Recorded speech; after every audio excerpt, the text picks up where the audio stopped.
Hi everyone, we're back. Here's another episode of the Artis with Ivy Reiss. I'm the host, Ivy Reiss, and this is today's guest, Brenda Clews. Today we are talking about the raging muse. Brenda is an artist, visual artist, poet, event host, and videographer. She also most recently released a prose book that we will touch on in a moment. And everyone, please welcome Brenda Clews. Thank you. It's such an honor to be here, Ivy. I can't tell you. It's wonderful. I'm so excited that you're here. So, our viewers, Brenda has been performing and creating art for over 10 years. And she's really followed her muse in a lot of ways. She was born in Africa in a mining town, been in Canada and England for most of her life.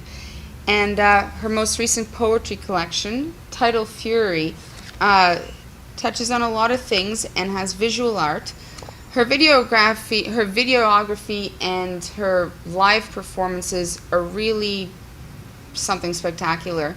Now, Medusa is one of your biggest muses, right? Yeah.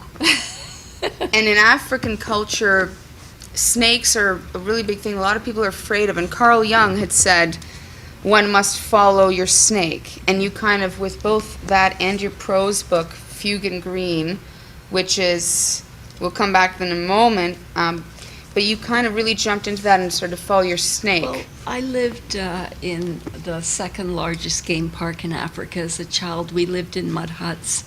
And it was the old Africa with all the elephants and lions and giraffes and rhinos. And this was daily life. We lived by the Zambezi River, but I was 2, 3, 4 years old, and most of the snakes are highly poisonous. So I was taught mortal fear of snakes, and that phobia has stayed with me. So when I started writing Tidal Fury, I didn't know it was going to be Tidal Fury, I sort of wrote about my fear. Because I remembered Jung. Yeah. Just follow your snake, which is your eros, your creative energy. And maybe the places dreams. you're most afraid to go to. So, yeah. And I found that, my phobia, my fear was also the source of my creativity. So Medusa showed up in that. And she just appeared, and she appeared in her terrifying, archaic, ancient Greek guise. But as the writing progressed, she became my muse. And I tell you, Medusa is a very powerful muse. You have to be very careful. It's like holding light. It's like channeling lightning. And if she turns and gazes at you, you're stone. And now you've even hosted an event, I think, where you were Medusa for the event. And oh yeah, I've hosted as Medusa. That was great fun. I was telling the audience, freeze. Well, let's watch a clip of you performing Medusa. It's going to come onto the screen right now, and we'll let the performance speak for itself, and we'll be back in 2 minutes.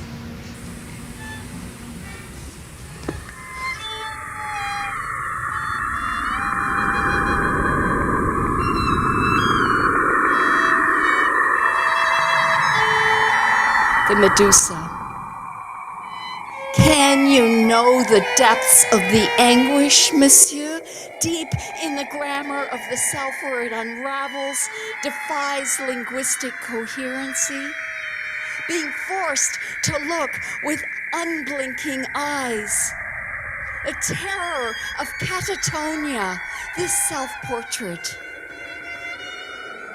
A work is at once order and its ruin, and these weep for one another. My head unwraps in the mirror like a ribbon or writhing snake. This writing, is it risk-taking? Am I subverting myself in this emotional storm of words? Apollo rising, full of pride, held out the head of the Medusa to this grotesquely uncouth Dionysian power. Nietzsche sees the Medusa as a figure of death between them, says Derrida. She who turns life into art with her gaze. Flesh becomes stone, pigment, pixel, celluloid. The immortalizer who kills us. I weep on an altar of rainbow serpents on shed skin. The coils in my jewel-studded hair cut a mass of deathly serpent eyes.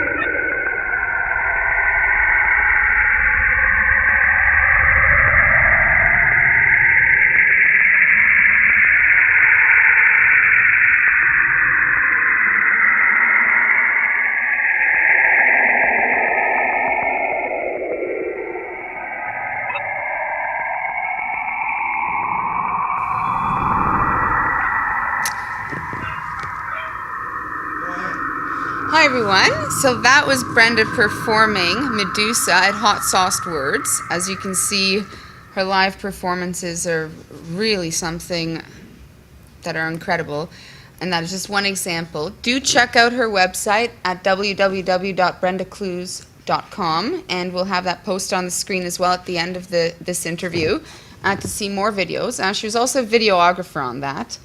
And right now, though, you're such a prolific artist. I mean, you're writing poetry. You wrote Tidal Fury in just 2 months, which was published by Guernica Editions, I should say. And then your visual art is commissioned. You do commissioned work. It's everywhere. And then you wrote Fugue in Green, which is your first prose book. And you're writing 20,000 words a day? No, 2,000. 2,000, right.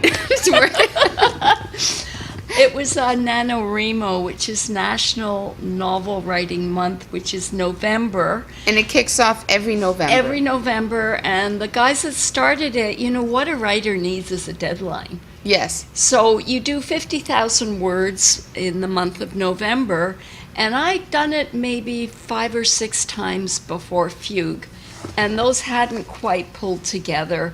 But Fugue in Green just kind of flowed.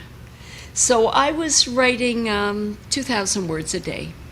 And I would a lot, just though. often sit. I have a phone with a little Bluetooth keyboard, and I sit with my eyes closed and touch type. And I don't even read what I'd written every day. I just let it happen, and the characters kind of write their own story. But you pulled this book together, and it is... Well, I there mean, was a lot of editing. You know? Oh, absolutely, as everyone needs an editor. Yeah, And yeah. it's, it's a Gothic fairy... Now, it is interesting. It's described as a Gothic fairy tale in the tradition of Mary Clare Blaze's Mad Shadows and Mary Shelley's Frankenstein. But it is semi-autobiographical a little bit.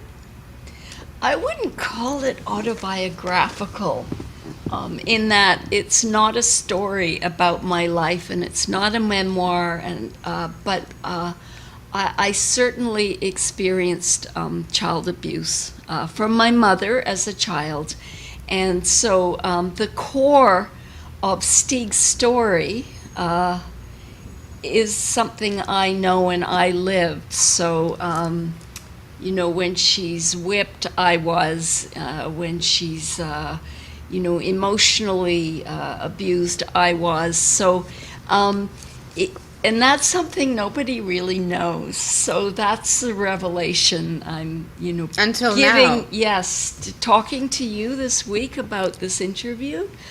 I felt really safe that I could, let that out of the bag. That. But I never lived in Vermont. My father was not an independent filmmaker. I did not have a brother like Curtis in the novella.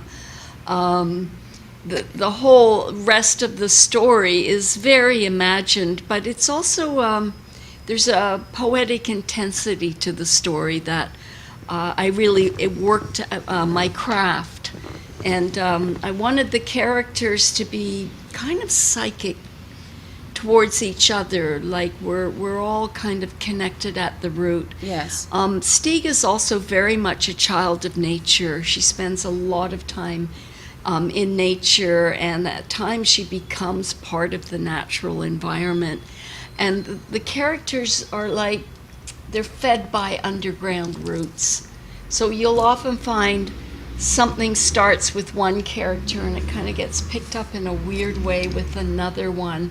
There are all these echoes back and forth. The story, though, is it's intense, but it's not a hard read. Well, I You like, know? I mean, it's true. You've told me that the characters kind of take over. Yeah. And what I think is, prior to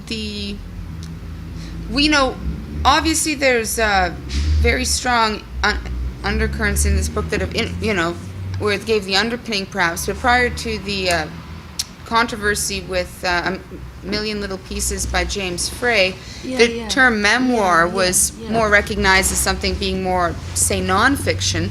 Right. And this is memoiresque, but the characters take over.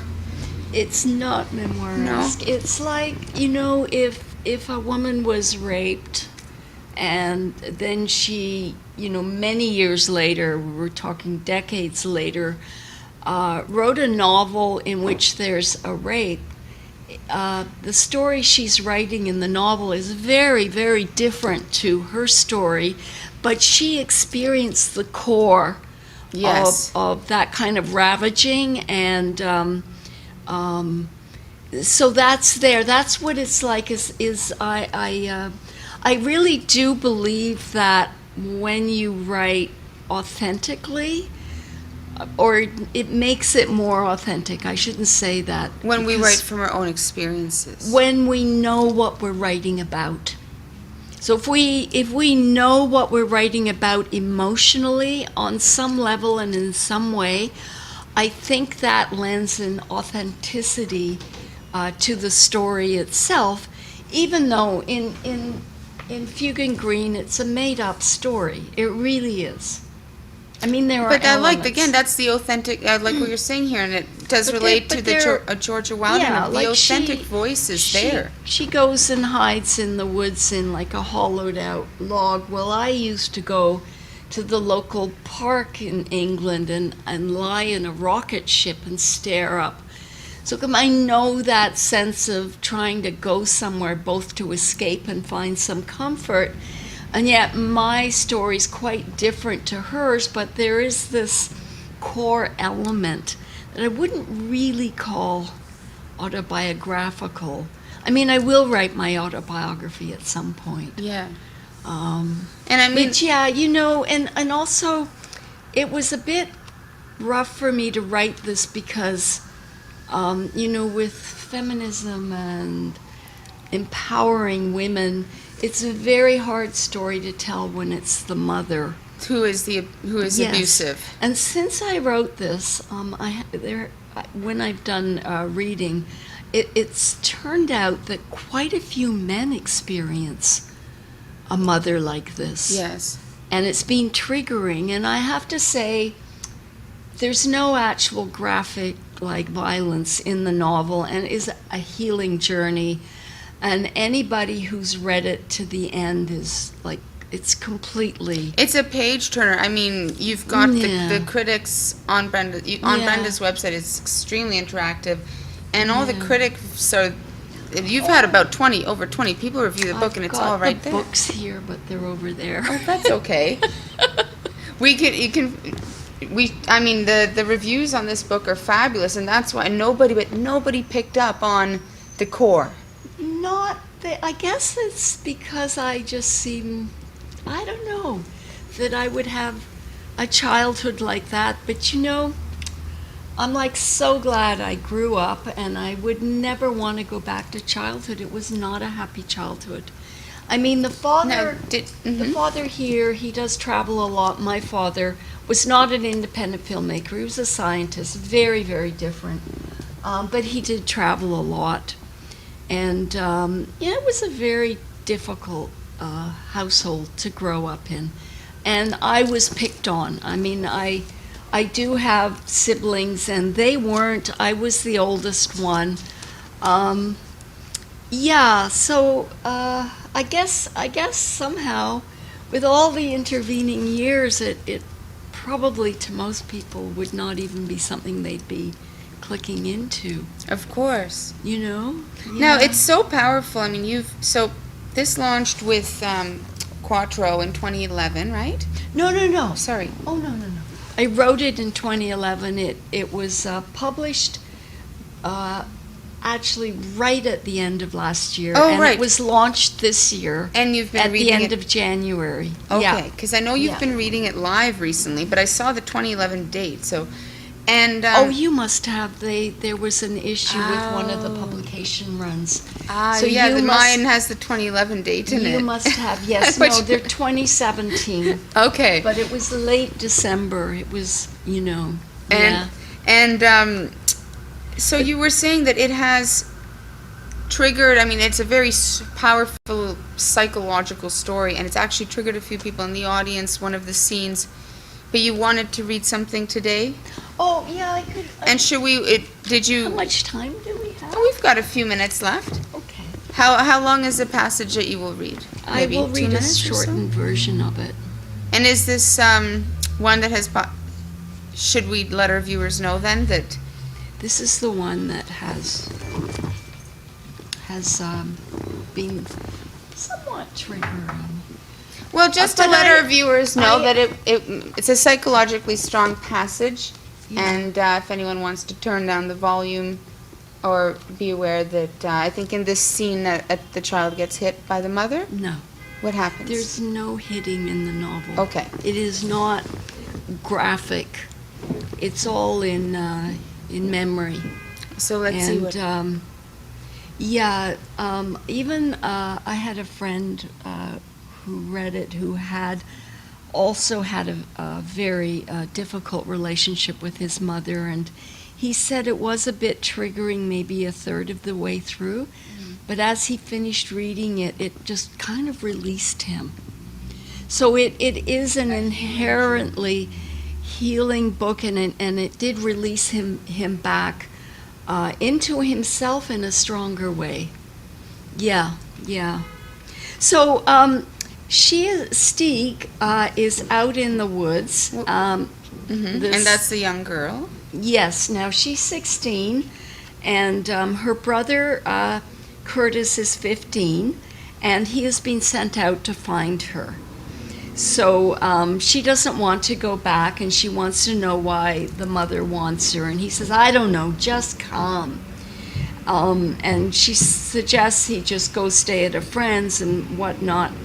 But he takes her back, and I'll just read now. So it takes her back to the house. To the house. Okay. When they entered the front door, her mother appeared, her eyes blazing. Curtis looked at his mother and at his sister and said, Mom, she hasn't done anything. You shut up, you wimp of a son. His voice rose in protest. Mom, I didn't get her for you so that you could hit her. His mother lifted her arm, and he watched the whipping cane as it came down on him. Don't you ever tell your mother what to do. She whipped his arm with it again, causing a red spot. He rubbed his stinging arm. Leave, go watch your damn TV. Curtis seemed to grow into focus before her. He looked into her eyes without wincing. He did something he had never done in his life before. He reached out, shaking slightly, perhaps brashly, and grabbed the whipping cane. His mother tried to wrest it free of his grip, but he held on. She was frothing at the mouth with anger. Let it go! I'll punish you for this, she screamed. No, you won't, Mom. And he broke the cane in two and threw it on the floor. his eyes wide with bravery and fear, the resolve of a new maturity, yet with the terror of a child. The spell of the cane broken, he shouted, "I've had enough, Mom. I will not stand by while you hurt us." She rushed at Stieg, her hands fisted. Curtis stepped in front of her, put his arm out, and held her back. He was flushed, scared, and yet his muscles and nerves tense. He felt a buzz all over as he withstood her. She was smaller than her son. She flailed at him. She was black with anger. "You won't get away with this," she shrieked. "Disobedience I punish, and punish hard." "You try anything, Mom, and you'll have to deal with me." How could he be saying this? He felt he was sky falling and flying. Perhaps he was foolhardy, but he had to stop her. His face lit with a new power, his voice stronger. "I'm not afraid of you anymore. I'm sick of what we have to put up with. You're just a crazy old lady who should be locked up. How dare you?" Her eyes were wild. He stood in front of Stieg with his arms out protectively and his fists clenched. "You better lay off Stieg and me. I will discipline as I see fit." "What is fit, Mom? The only fit I see is you. Stop it. Go do something else. I did not fetch my sister for you to beat her." Their mother shrank back. She looked old and tiny and scared. She swore at them and abruptly turned and almost scurried off. Stieg was shaking. She turned to her brother, her voice almost a whisper. "Thanks. I don't understand what happened or why, but wow, you did it. You stood up to her." "I think it's time we told Dad. Mom would kill us." But they leave that night and they never go back. That was amazing. Really powerful. And and that's not even halfway. That's just shortly before halfway through the book. That's the whole turning point of the story, and that scene reveals what's been going on. It's not a graphic novel about violence, and then the rest of it is their journey out. Yes. In a way, and they go to their father in England, and there's so much more going on. Yeah. When I have to say, when Stieg gets back to the house in the first scene, her grandparents are sitting in the living room, stark naked. They're ghosts. Right. So they've passed away. And they reveal something to Stieg that actually triggers the whole story about the mother. And, ultimately, she grows out of it. She comes of age. So it's a Bildungsroman in that she... Yeah. Like Pip from Great Expectations also grows through... It makes her stronger. Yeah. Yeah. And are you still touring with the book, or will you be? Where can people find you reading from it if they wanted to? I know you're quite active on the scene. It's on my website. Yeah. So I have a calendar on my website, and I'm next on Howl on November 6th. Okay. And I'll be at Urban Folk Salon, I think February. But readings come up, and so I make sure it's listed. Both of these books, this book is really about being silenced by an older narcissistic woman. Mm-hmm. It's the same kind of, and discovering the speaking voice. So it's very much about finding your creativity, whether you're male or female, or and it's poetry and there's visuals as well. It's a lot. Written. It's poetry, prose poetry, theory, You know, it's a mixture of writings, and there are 20 drawings of mine in here. But each of these books has a web page at my site, and all the reviews for both books are there, and all the links for if you want to buy one or both of these books, you know, at Amazon, Indigo, the publishers. So I would recommend going there if And you then would your like site, to. the viewers can just click directly on the books, and they'll go to the site where they can purchase it or read reviews. Yeah, it's all there. So yeah. I love your website. Just saying, as a Oh, thank you. I built that myself. website building is difficult. It's a real I've experienced challenge. It is fab. It's really Thank you. nice. Well, I love the Artis website. You've done a really great job. Thank you. We took Beautiful. Yeah. we put a lot of work into it for the And last month. this show, these interviews are incredible. Well, I mean, you're doing so much for the arts community in GTA, I guess. well, thank you. And for it's the older writers. I mean, it's fantastic, Ivy. thank you. Well, it's easy when there really is so much talent in the GTA 905, and I'm glad people are. I'm helping giving a platform so the rest of the world can get to see it. Yeah. And because we have to keep art and culture strong. Yeah. And even books, that's why, such as this, is so important, deals with family abuse and the journey through it. Yeah. I would recommend anybody to get Brenda Clews' book. Please check out her website. It'll be going up on the screen. It's www.brendaclews.com. You can find the calendar there as well. Tune in and hear her next on Howl Radio, and that was in November 6. November 6th at, I think, what time is it? Between 10 and 11. 10 and 11 p.m. And that'll be Valentino Essenza hosting it, of course. Yeah. And you'll find out also, in January, Brenda will be starting to host Poetry and Prose Jamboree. The location is to be announced, so she'll be hosting her own event with a collection of artists doing poetry and maybe some music as well. Definitely to find her again on Facebook as well, or on her website, and she'll keep you up to date on that. And for all our viewers, NaNoWriMo, which is the National National Novel Writing Month. Yes, National Novel Writing Month. NaNoWriMo is the acronym. You just go to the site and you sign up, and you don't have to share your writing with anybody, but you can get a nanometer that you can post on your blog or whatever. And you have to write 50,000 words in 1 month, right? Yes. So it's writing a novel, and they even meet in cafes? Well, 50,000 words is really a novella. Well, true. It's a novel, it's 120,000 words, but it gives you a good start. And a deadline. And the deadline that we all need.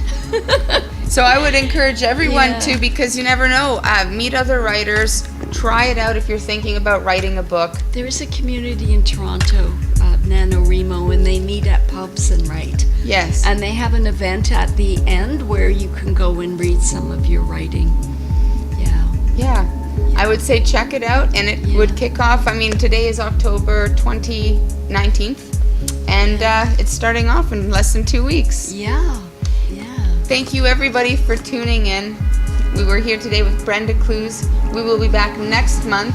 The date to be announced, but it's always on a Friday at 1 p.m. And thank you again. We'll talk to you soon. Thank you, Brenda, for being here. Oh, thank you so much. Ivy, this has been great. Thank you.